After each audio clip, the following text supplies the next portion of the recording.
चलिए आज हम लोग देखेंगे बिहार बोर्ड के मैट्रिक के लिए मॉडल सेट से बहुत सारे प्रश्न है ना।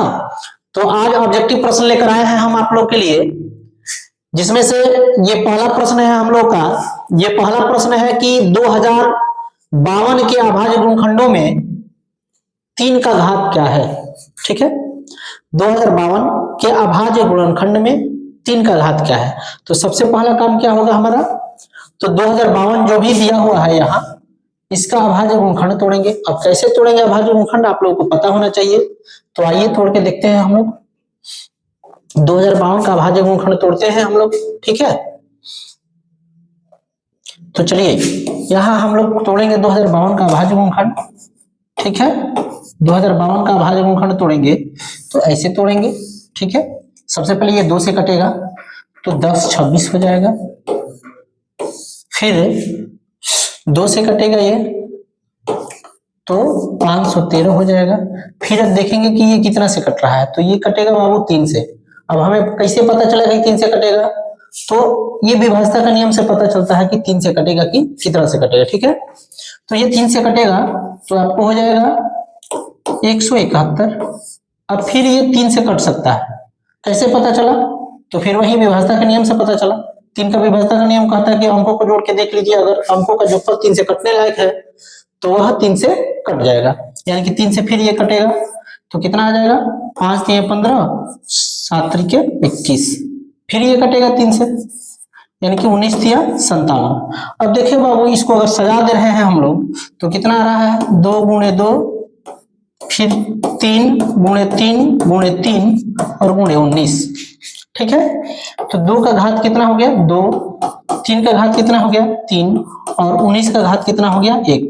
हमसे पूछा गया था प्रश्न में कि 3 का घात कितना हो रहा है, तो आप देख लीजिए 3 का घात कितना है, 3 है। इसका मतलब कि आपका आंसर इसमें से हो जाएगा बी ऑप्शन, है ना, यानी कि option number B will be correct answer. 2052 के अभाज्य गुणनखंड में 3 का घात क्या है, तो ऑप्शन नंबर बी हो जाएगा आपका 3 घात है। अगले प्रश्न की तरफ चलते हैं। यहाँ देखिए दूसरा प्रश्न है, निम्नलिखित में किसका दशमलव प्रसार शांत नहीं है। आपसे क्या पूछा जा रहा है कि शांत नहीं है, तो शांत होने का क्या नियम है, तो जो भी भिन्न दिया हो उसके हर का अभाज्य गुणनखंड तोड़ने पर अगर 2 और 5 के रूप में आ रहा है तो वह शांत होता है, अगर 2 और 5 के रूप में नहीं है तो वह अशांत होता है। तो यहाँ ध्यान दीजिएगा, आप इसमें कलम उठाने की आवश्यकता नहीं है, आप केवल देख सकते हैं कि अभाज्य गुणनखंड जो हर का है वह 2 और 5 के रूप में अगर रहेगा तो शांत है, 2 और 5 के रूप में नहीं रहेगा तो अशांत है। हमको क्या ढूंढना है, अशांत ही ढूंढना है, यानी कि मतलब कि शांत नहीं है। तो यहाँ 2 और 5 है, मतलब कि अशांत है। यहाँ 2 और 5 है, यह भी शांत है। यहाँ देखिएगा 2 और 7 है, इसका मतलब कि यह अशांत है, यानी कि इस क्वेश्चन का आंसर आपका हो जाएगा option number C will be correct answer. ठीक है, कोई दिक्कत, यहाँ भी आप देख सकते हैं 2 और 5 है तो यह शांत हो जाएगा, और हमें चाहिए शांत नहीं। ठीक है, कोई दिक्कत। चलिए अगले प्रश्न की तरफ चलते हैं। यहाँ क्वेश्चन है आपका कि बहुपद x into 2x minus 5 minus 3 के शून्यकों का योग चाहिए। सबसे पहला बात ये कि बहुपद के रूप में होना चाहिए। ठीक है, द्विघात बहुपद के रूप में होना चाहिए, तो इसको गुणा कर देंगे तो द्विघात बहुपद बनेगा हमारा। आइए यहाँ देखते हैं, ये गुणा करेंगे तो द्विघात बहुपद बनेगा हमारा, है ना, और तब शून्यकों का योगफल निकालेंगे। तो सबसे पहले शून्यकों का योगफल का सूत्र क्या होता है, तो अल्फा प्लस बीटा बराबर होता है माइनस बी बटा ए। सबसे पहले इसको गुणा करने हम, ठीक है, x into 2x minus 5 minus 3। चलिए यहां देख लेते हैं हम लोग, x इंटू 2x माइनस 5 और माइनस 3 है, तो आप देख सकते हैं यहां से गुणा करेंगे तो 2x स्क्वायर हो जाएगा माइनस 5x हो जाएगा, यहाँ माइनस 3 है। अब यहां से यह a हो गया, यह हो गया b और यह हो गया c। आपको पूछा गया क्या चीज, शून्यकों का योग। तो शून्यकों का योग का सूत्र क्या होता है बाबू, शून्यकों का योग बराबर होता है माइनस बी बटा ए। बस इसी फॉर्मूले का यूज कीजिए, माइनस हो गया ये फॉर्मूला का, और बी का मान -5 है। ठीक है, पहले से एक माइनस है फॉर्मूले का और -5 हो गया यह, अब बट्टा में ए का मान है 2, यानी कि इसका आंसर हो गया 5/2। देख लीजिए आप ऑप्शन में कौन सा आंसर है, 5/2। Option number D will be correct answer है, यानी कि इस क्वेश्चन का आंसर हो जाएगा ऑप्शन नंबर डी। अगले प्रश्न की तरफ चलते हैं। यहाँ आपको दिया गया है यदि समीकरण 2x² प्लस px माइनस 3 बराबर 0 का एक मूल -3 हो तो p का मान ज्ञात करना है। हम लोग जानते हैं कि अगर एक मूल दिया रहता है और उसी मूल को हम इस समीकरण में बैठा दें तो 0 के बराबर प्राप्त हो जाएगा। तो इसको हम बैठा के देख लेते हैं इसमें, ठीक है, कि 0 के बराबर करने पे ये कितना आ रहा है। तो कुछ नहीं करना है, जहां जहां 1 से है वहां वहां 3 रख दीजिए। तो यहाँ 3 रखिएगा तो ये 3 3 9 गुना 18 हो जाएगा। 18 में से जब 3 घटेगा तो 15 बचेगा। और यहाँ देखिए x की जगह पे -3 रखेंगे तो -3 बराबर कितना हो जाएगा, -15, यानी कि आंसर हमारा क्या हो जाएगा 5। ठीक है, यानी कि आंसर क्या निकल के आएगा इस क्वेश्चन का, तो 5 निकल के आएगा। अब कैसे निकल के आएगा इसको देख लीजिए, कैसे देख लीजिए, तो क्वेश्चन ध्यान दीजिए, 2x² प्लस px माइनस 3। चलिए 2x² plus px minus 3, 2x² plus px minus 3 है, 2x² प्लस px माइनस 3 बराबर 0 है। और एक मूल दिया है, मतलब कि x का मान हमारे पास 3 दिया है। ठीक है, इसको हम इसमें बैठा लेते हैं तो 2 गुणे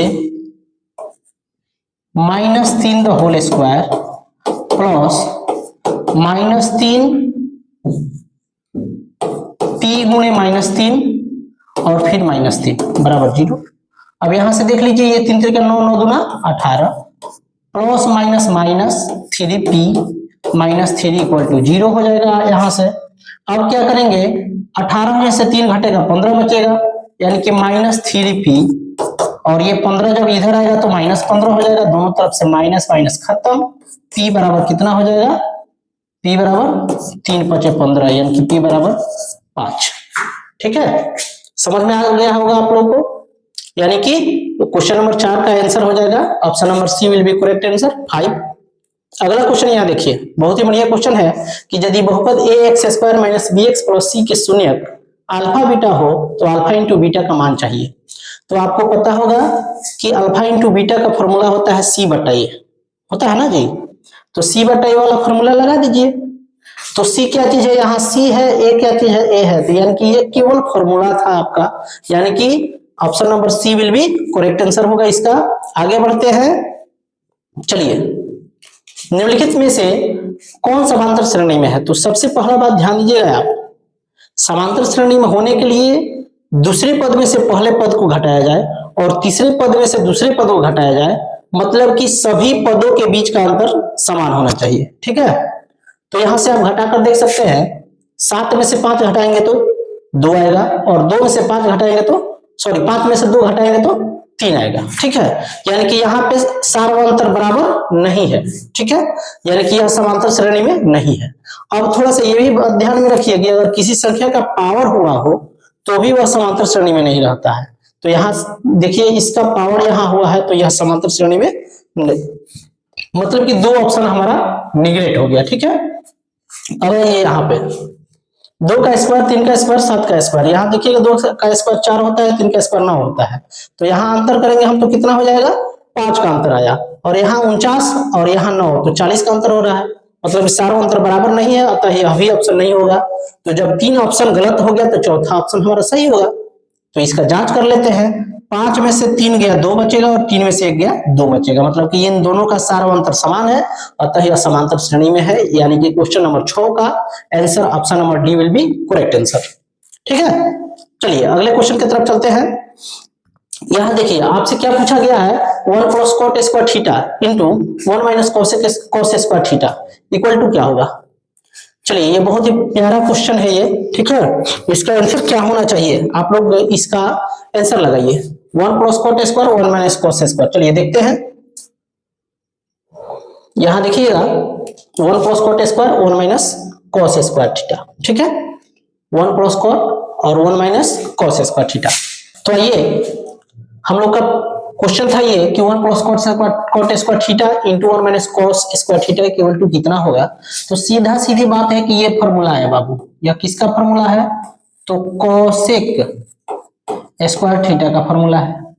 1 minus cos square theta equal to क्या होता है, तो ये होता है बाबू साइन स्क्वायर थीटा। क्या होता है, साइन स्क्वायर थीटा, और दोनों गुणा में है, ये दोनों एक दूसरे के उल्टा है, तो गुणा कितना हो जाएगा, 1 हो जाएगा। कोई दिक्कत, समझते चलिएगा, दिक्कत होने पे आप कमेंट कीजिएगा, उसका आंसर सॉल्यूशन बताया जाएगा, ठीक है। चलिए अगले प्रश्न की तरफ चलते हैं, यानी कि इसका option number D will be correct answer. कोई दिक्कत, चलिए अगला क्वेश्चन, यहां देखिए आपसे पूछा गया है विविक्तर, विविक्तर कहा जाए या विवेचक कहा जाए, या आप लोग जानते हैं अंग्रेजी में उसको क्या चाहिए, डी, है ना, यानी कि शॉर्ट रूप है।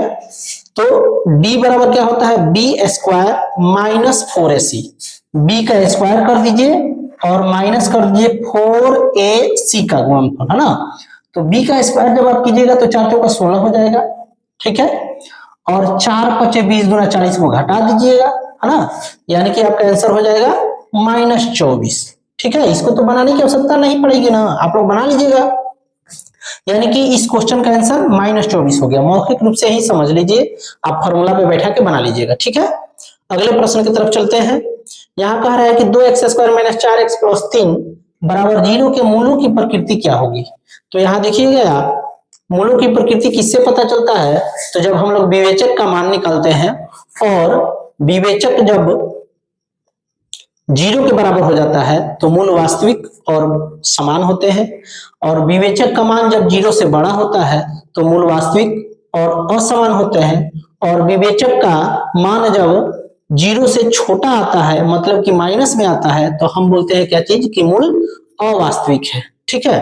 तो आइए उसी तरह इसको निकाल के देख लेते हैं हम लोग। यहाँ डी निकालेंगे तो बी का स्क्वायर करना पड़ेगा, मतलब कि 4 का स्क्वायर करेंगे तो 4 चौका 16 हो जाएगा, और क्या कर देंगे, इन दोनों के गुणनफल में 4 से गुणा करेंगे तो 2 3 6 चौके 24, 16 में से 24 गया तो क्या आएगा हमारा, तो -8 आएगा, यानी कि डी का मान माइनस में चला गया, तो इसका आंसर क्या हो जाना चाहिए, तो इसका आंसर हो जाएगा वास्तविक नहीं, ठीक है।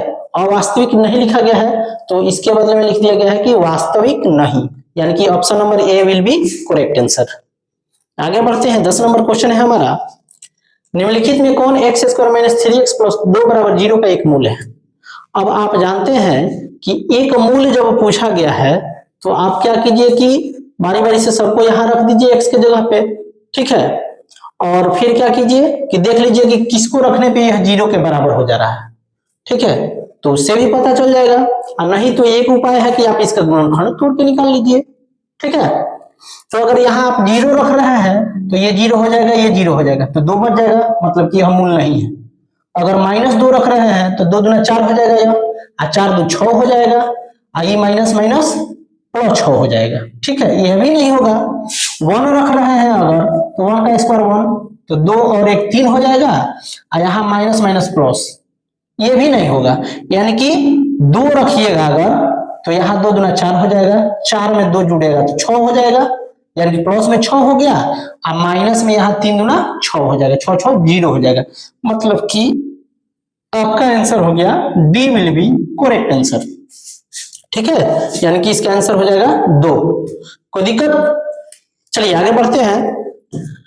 अगला प्रश्न है कि निम्नलिखित में किसका गुणनफल एक परमीय संख्या है। बाबू परमीय संख्या का मतलब आपको पता है कि उसमें रूट नहीं रहना चाहिए, ठीक है, और एक और अर्थ निकलता है कि p/q के रूप में हो, ठीक है।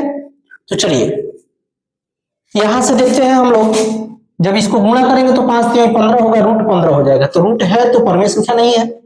बी को देखिए, यहां गुणा कीजिएगा तो 9 7 63, और 63 का वर्गमूल निकलने वाला नहीं है, मतलब कि इसमें भी रूट रह जाएगा, तो यह भी परमीय संख्या नहीं है। यहां देखिए 8 दूना 16, और 16 का वर्गमूल निकल जाएगा 4, तो रूट खत्म हो गया, तो रूट खत्म हो गया तो यह परमीय संख्या हो गया, यानी कि इसका आंसर हो जाएगा option number C will be correct answer. यहां देख लीजिए एक बार थोड़ा सा, 3 6 18, 18 का वर्गमूल नहीं निकलेगा, मतलब कि यह परमीय संख्या नहीं है, यानी कि 11 नंबर क्वेश्चन का हमारा आंसर हो गया option number C will be correct answer. कोई डाउट? तो चलिए आप सब ऐसे प्रश्न पाने के लिए, ऐसे प्रश्नों का हल पाने के लिए आप लोग मेरे चैनल से जुड़े रहिए और बिहार बोर्ड का अच्छी तरह से तैयारी कीजिए। थैंक्स।